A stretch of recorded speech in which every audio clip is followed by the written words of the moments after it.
but I will be very honest with you, there are two different types of cardiac rehab. Traditional cardiac rehab, which is available at most hospitals, is an exercise-only program. It's helpful. It helps rebuild people's strength and endurance, especially post-surgery, but it's not designed to allow somebody to completely heal. What we have in this Ornish program is actually a four-pronged approach. We understand that exercise is important, but in addition to exercise, we also have a lot of different elements according to different parts of your body. So physical exercise is helpful, but we also need stress management, group support, and nutrition. An analogy that I like to use is this chair model. When I first went to school, I've always been an athlete, loved running, and my grandfathers have both had that quadruple bypass surgery that you had. So I knew that I wanted to use my love of exercise in a cardiac rehab way. And my firm belief was exercise can fix everything. You just need to exercise more. Everybody needs to exercise more. And what frustrated me in that traditional cardiac rehab approach with just exercise is the only thing that I could do was help somebody who would have gotten worse really, really quickly slow down the process. And I expected to heal people. What I saw was every 2 or 3 years they'd have another stent. Or if you had the bypass surgery, most people don't last as long as you did because you're so active. It's a 10-year Band-Aid. After 10 years. I think I've done really well for, You absolutely. I mean, comparative to most people who had that kind of surgery early on, they don't look the way you do. But you're still having all that frustration. Yeah. So the way I look at it is exercise is one part of your chair. It's important, but I cannot balance very well for long term on only one leg. So our four-pronged approach is designed to look at your body as a whole: mental health, emotional health, nutritional health, and physical health. I've heard of this guy. Dean Ornish? Yeah. Absolutely.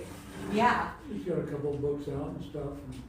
Yeah, absolutely. And his research is not new, but it's taking a long time to seep in. Yeah, he's been around a long time. Medical, long time. So logistically, how do we fit these elements in?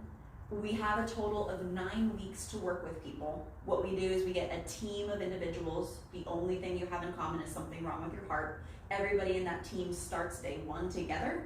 You go through the 9 weeks, you finish the last day together. During those 9 weeks, what we are trying to do is change your lifestyle. Change the way you're moving, eating, stressing, the whole shebang. How we do that is twice a week people come here to our facility, and each day is 4 hours. It's quite lengthy, but we have 1 hour for each of these different elements because your chair legs have to be balanced to support you. I can't say that the nutrition is more important than stress management. That would be like asking which leg of your chair is the one holding you up. It's the fact that they're working together that's creating that effect. So it is always all 4 elements. People can't pick and choose and puzzle piece it together. This is the science that has shown to work. If you take one out, it doesn't have reversal. A little bit about heart disease in general. You're already aware of this because of everything you've gone through, but heart disease is the #1 cause of death in both men and women. A lot of people think it's just an issue that men deal with. Women have the exact same rates. We just have it typically 10 years later. Estrogen is a little bit protective, and once that's gone, same exact magnitude of heart disease. But what I find frustrating is that it seems like the medical society is almost treating it like a norm. Once you get to a certain age, if you have family history, oh yeah, of course you have a heart problem. Oh, of course you have chest pain. But the research shows that it's not a norm everywhere. In the Southeast especially, there's a lot higher concentration because people in the Southeast live a different lifestyle, eat a little bit of a different way. #1 cause of death in America, not necessarily the #1 cause of death around the world. Other countries who eat differently, move differently, have very lower rates of heart disease, which means that we have a lot more control over how this is affecting us, and it's not something inevitable that everybody just has to have. If we live the American way, yes. But if we change our lifestyle, which is what we want to try and do, we don't have to have it. So this program is not something that we invented. Synergy is actually just a local facility. It's a national program, but there's only 25 centers in the entire country. So we're pretty lucky that Jacksonville is able to be one of the sites to have this. This national program came about 50 years ago Dr. Dean Ornish, who you've heard of at that time, was a medical student learning to be a cardiologist.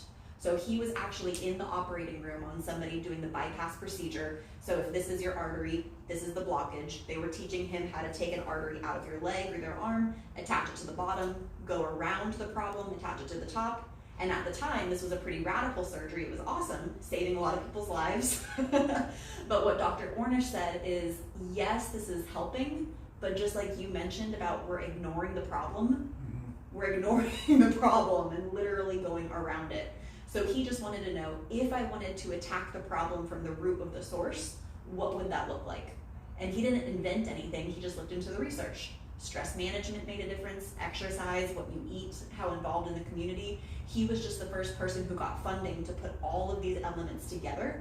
And it was the very first time, like your doctor said was impossible, that he was flipping the scale and seeing reversal of heart disease, people who needed a heart transplant, getting off of heart transplant lists, things that nobody expected to happen. So this cartoon is just a funny analogy that we like to use. I pretend it's the medical system, which I find so frustrating because as a cardiologist, all we're really able to do is mop up the symptom. Just like you said, we're masking the problem by alleviating your symptom. And most of the time, people who I talk to, if they've had a stent or a bypass, they think that they're cured. Like, oh, I don't need to do this, I'm fixed. Like, it's just a temporary Band-Aid. We can mop for the rest of our lives because nobody's turning the faucet off in the first place. And like your 2 surgeries, I had another gentleman, and this is not a record to beat, 21 stents in multiple different parts of his body. Because if you have blockage somewhere, you probably have blockage everywhere, whether you're carotids, femorals, the whole shebang. So he had 21 stents, and none of his doctors said, hey, we can turn the faucet off if you want to.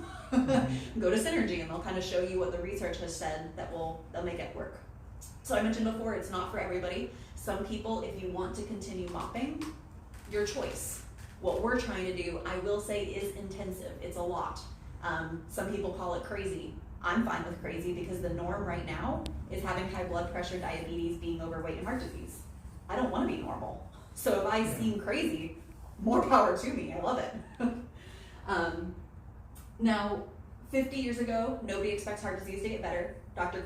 Ornish comes in, combines these elements. People think he's crazy, but he's flipping the scale and it's working. He then went a step further. If this is helping your heart, what's happening to your brain, your kidneys? What's happening to other parts of your body? Because on one hand, if we're helping your heart and damaging something else, we're back at square one. I think of this kind of like the keto diet. People who do keto, it is shown to be very successful for weight loss, not successful for overall health long term. And we've had 2 or 3 participants who did keto for a couple of months and then had a massive heart attack. And like, I thought I was helping myself. My weight was improving, but something else was getting damaged. So all that to say, Dr. Ornish's newest research is utilizing these exact same 4 components, but looking at other chronic conditions. And what he's finding is reversal of most things. Reversal of type 2 diabetes, reversal of early stage breast cancer, prostate cancer, and the newest research is on Alzheimer's. Something that you wouldn't really think is blood flow related or heart related. He's finding reversal of early stage Alzheimer's. Now there's not enough research decades-wise for insurance to cover. There is enough decades of heart disease that insurance companies will cover our program because it saves them money if you don't need more stuff. Questions about that so far, and then I'll get into 3 different examples from the early research. No. Cool. So this first example is a 1-year time difference. What you have is 1 year pre, the blockage on top, and then the corresponding blood flow. So in these PET scans, only things that are orange and red have really good blood flow, oxygen supply. For this person, if the blockage is yay big, I'm gonna feel fatigue, shortness of breath, potentially pain and pressure because half of my heart is not getting the nutrients that it needs. Now, 1 year after doing the lifestyle intervention and learning how to eat in different ways and move, the blockage is a little bit smaller. The lumen of the artery, which is the space inside, a little bit wider, but the entire heart has all the blood flow that it needs. So I point this out for 2 reasons. 1, this process alone was impossible just 50 years ago. which is radical. The other part is when I look at this, the blockage is smaller, yes, but it's not completely gone. And it doesn't have to be. A lot of people have this expectation, if I come here, you teach me what to do, all of my blockage will be gone. It might not, that's not something that I can say, but according to the physics of how blood flow works, it doesn't have to be for you to feel a huge difference, both negatively or positively. The ratio behind blood flow or blockage to blood flow is not 1-to-1, it's actually 1-to-4. What does that mean? If you only see a 10% change in blockage, you see a 40% increase or change in blood flow. On the positive side, if your blockage decreases, 4 times blood flow. But on the negative side, a lot of times people are like, I never knew I had a problem. And then all of a sudden the doctor's saying I'm 90% blocked or I have a massive heart attack.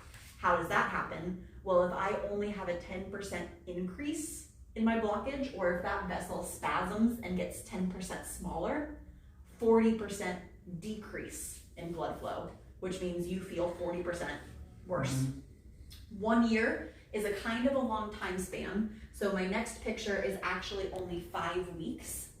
These are taken from a 50-year-old policeman, super young, super active. This was actually not even the artery he was worried about. He had a heart attack and they put a stent into his main artery. This was a very much smaller secondary, smaller as in 30 to 40%. As you probably know, doctors don't care about 30 to 40% blockages. According to insurance, they're not going to do anything about them. Exactly. Yeah. So if I have a lot of blockage in my cabbage arteries that they've done, I probably have 30 to 40% everywhere. But if it's not big enough, the doctor is going to say, oh, that looks great. Well, if somebody tells me that looks great, I hear 0%. What he is saying is less than 70. Mm-hmm. And all of those arteries add up. So this research was not focusing on this artery whatsoever, but it's still affecting blood flow. And only 4 or 5 weeks in, the entire little blockage is completely gone. I mean, I probably have 30 to 40% blockage and I have no idea. So by doing this, even those small things that can add up, whether in your heart, in your carotids, in your kidneys, in your legs, the whole shebang. My favorite example is actually not from Dr. Ornish's research. Dr. Esselstyn is a physician who mainly looks at the nutrition and exercise. Now, the nutrition that we recommend, hold your horses, we call plant-based. What it really means is we don't recommend meat.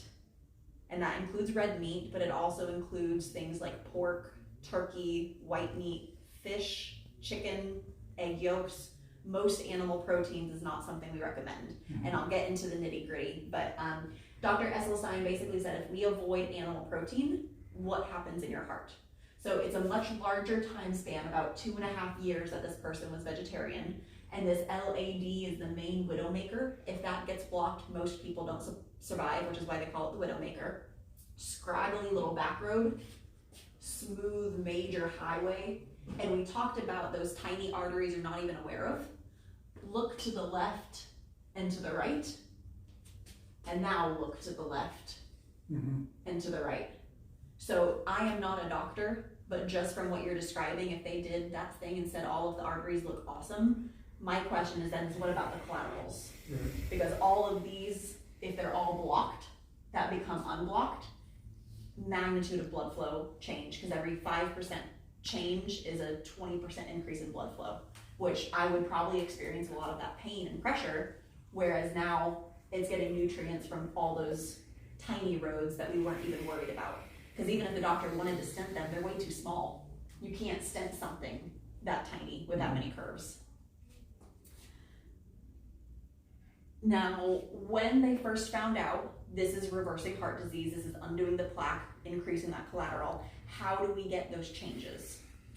Does it have to be a certain age, a certain gender? And what they thought was that the younger the person was and the sicker they were, the more benefit that they would have. And they realized, they were super surprised, completely wrong. Has nothing to do with age, has nothing to do with if you're 100% blocked or 50% blocked. The only thing that matters is how many changes you make. And once we put it that way, it seems pretty common sense. If you make little changes in your lifestyle, your body sees little changes. If you make big changes in your lifestyle, your body sees big changes. Mm-hmm. Doesn't matter if you're 98 years old or 36 years old. The other part of this though too, is even though we are a lifestyle change program, my job is not to change you. I can't change you even if I wanted to, because you're a grown adult. I want to be able to motivate, encourage, and give you the research. You can do as many of the changes or as few as you want to. You also understand how your body is going to respond. So I'm not going to lie to you and tell you that in 9 weeks, every single person is a vegetarian. The people who are come off their medicines much quicker, feel better faster. The people who take one little baby step at a time, they just see changes at a much slower pace. I think this is also why American society gets so frustrated, because typically what is a doctor going to tell you? Avoid red meat, increase your whole grains, limit salt, which are all good changes, but they're not enough to flip the scale. They're good changes that can help slow down the process. So most people I talk to, they're like, I don't understand, I stopped eating steak. Why am I not fixed? I'm like, well, we slowed it down. But it's just not enough, especially when you're on a diagnosed disease end of the spectrum. Right. So for people who are interested, what does a day with us look like? I told you that for each day it's 4 hours. The first hour is typically that exercise. It's run very, very similarly to traditional cardiac rehab. Our focus is on the cardiovascular exercise. However, we also include both an upper body and a lower body strength program. My pet peeve is when people focus on upper body strength and we forget how important it is to keep your legs strong. And then a third component that we have that's actually not Ornish related, I just think it's really important, is mobility. You can be a super strong bodybuilder and not have the flexibility to move in the way theoretically your joints should be able to. And that hour is very heavily monitored. We have a telemetry machine to watch your heart rate and rhythm. Nurse, exercise physiologist is very individualized to make sure that you're hitting the goals safely according to what we're looking for. Second element is the stress management. This is kind of the most foreign for most Americans. Scientifically, we are not teaching you how to solve the stress of life. We couldn't do that. Life throws at you whatever life wants to. However, how we react to things changes the biochemistry of our body. What do I mean by that? You've probably heard you have 2 different parts of your nervous system. On a very simplistic view, you have the gas pedal, which we call your sympathetic nervous system, otherwise known as your fight and flight. You also have a brake pedal, your parasympathetic nervous system, which is your rest, digest, and heal. If these 2 nervous systems are in balance, no problem. In America though, especially certain generations, there is no balance and you're not taught to have balance. Most people are taught and trained, gas pedal to the metal, suck it up, work harder, rub some dirt on it, sleep less, skip meals, take care of everybody else, and put yourself last. And a lot of people I talk to, this is how they're taught and trained. Don't feel, don't cry, just work harder. The only problem with that is if I did that to your car and just ran it down the highway as fast as it could and never took care of it, your car would break down and you wouldn't be surprised. But we do the exact same thing to our body, and then we're surprised when our body breaks down in diabetes or high blood pressure, high cholesterol. So most of us also don't know, if I wanted to press down on the brake pedal, I don't even know what that looks like. So what we teach are 5 techniques that are all very gentle. They're not necessarily simple, but they're very gentle. Breathing techniques, meditation, imagery, progressive relaxation, and gentle stretching. And all of these are scientifically proven to upregulate the parasympathetic nervous system that changes epinephrine, norepinephrine, glucocorticoids, cortisol, all of this biochemistry that can either increase disease or decrease disease depending on that shift in your nervous system. For me personally, that stress management is the hardest part of anything we do. 90% of people are concerned about the nutrition. They're like, no way I couldn't give up meat. And I felt the same way until they told me to do it for 3 months, because if you're gonna tell somebody to do it, you need to understand what it feels like. But I am a type A person. I would much rather run and go, it is a lot more difficult for me to sit still and feel my inhale and feel my exhale. She's not kidding. She's not kidding. I work with her. Very She hard won't for sit me. still. So I know for my personality, it's probably the most important. It's crazy to me that even if everybody ate the same, moved the same, and had the same family history, if you have a type A personality, I think it's either 50% or 100% more likely to have a heart problem than somebody who's a type B personality, just because of the wiring of your nervous system. Because that element is also so foreign, if you ever have any family or friends who would like to join you, our door is always open. You can pull up a chair, practice alongside, because the more that somebody else understands what we're trying to get you to do, the more supported that you feel. Third element is this group support. It's run by a licensed mental health counselor, but we do not do therapy or counseling. It's just a support group. In the same way that AA, Weight Watchers, cancer survivors, all the research shows that if you're trying to make changes on your own, you're never as successful as if you make changes in a team. So we give a team environment to help everybody individually be as successful in these changes as they can. Lastly is that nutrition.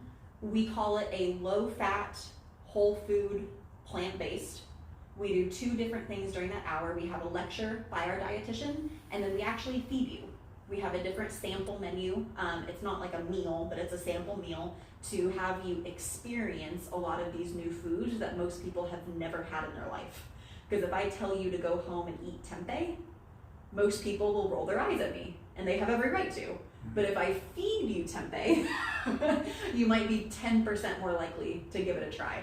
I don't even know what tempeh is. Exactly. And most people, if you go to a dietitian appointment or the doctor, they give you a piece of paper and say, follow these rules. Good luck.